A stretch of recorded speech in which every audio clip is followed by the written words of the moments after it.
Hello mga kareal, kung kayo po ay mayroong electric pan na ayaw gumana, katulad nito, pagka sinaksak ninyo sa outlet, ayan, nakasaksak na.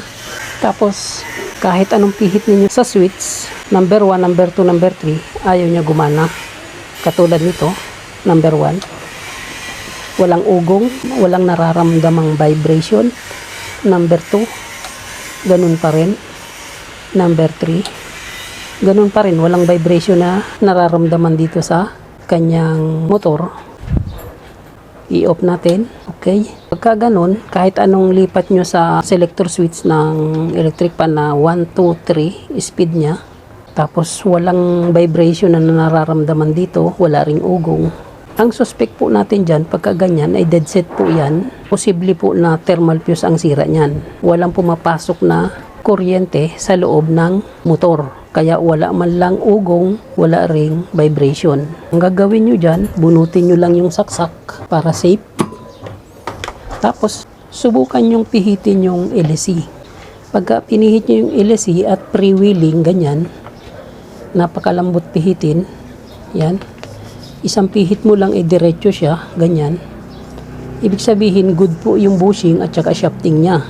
Kaya ang suspect natin dyan ay thermal fuse. Paano kung tayo ay nasa liblib na lugar? Walang pyesa, walang thermal fuse, tapos wala ring technician na gagawa.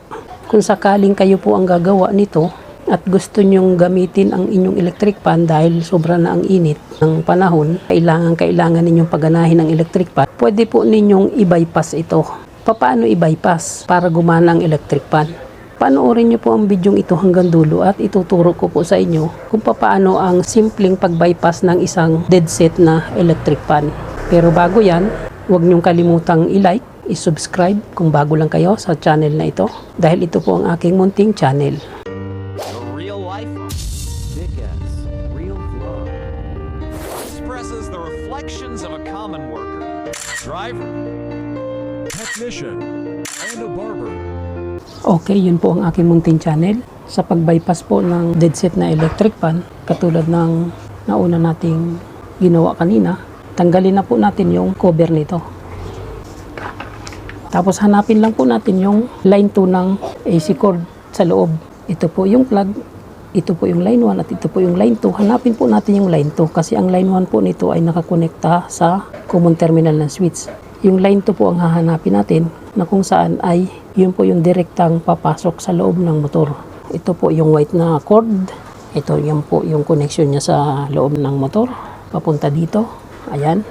Pansin niyo ito po yung dulo.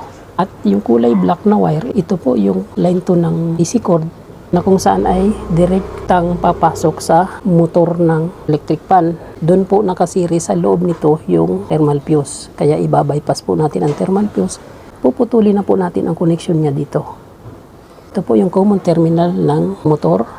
Hindi na po natin gagamitin yan.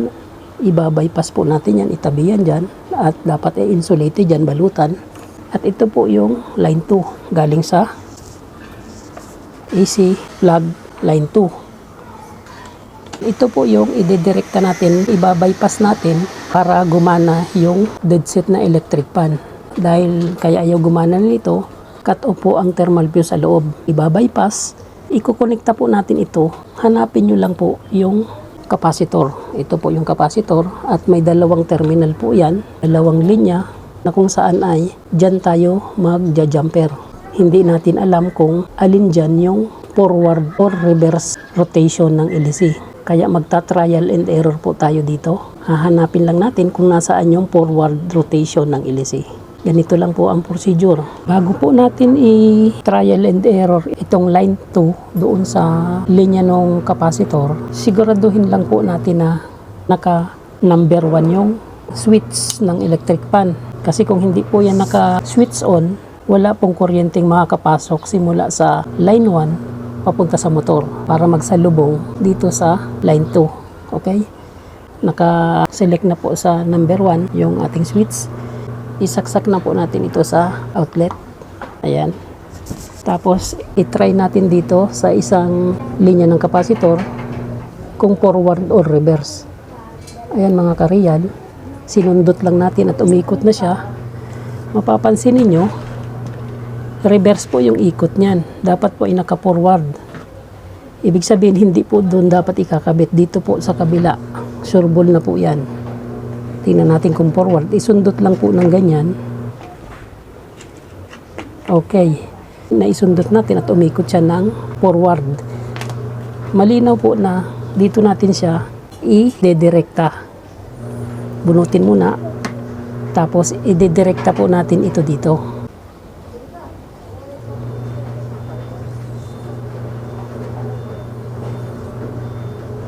Ayan, nakadirekta po ng ganyan. Subukan nating isaksak ulit. Ayan. Umiikot po yan. Naka number 1 po yung ating selector switch. Gumagana po in forward rotation yung LC. Naka-bypass na po yung ating electric fan. Pero hindi ko po ito nire-recommend ang gamitin ninyo. In case lamang po na gipit na kayo at malayo kayo sa paggawaan, wala kayong magamit na electric fan. Pwede pong gawin yan pero hindi pang matagalan. Kailangan po talagang itama yung pagre-repair, palitan ng tamang thermal fuse. Okay? Ganun lang po ang simpleng pag-bypass kung sakaling nasa liblib na lugar kayo. Maraming salamat pong muli at Dick is Real Vlog po. Muling nagpapasalamat at nagsasabing God bless sa inyong lahat.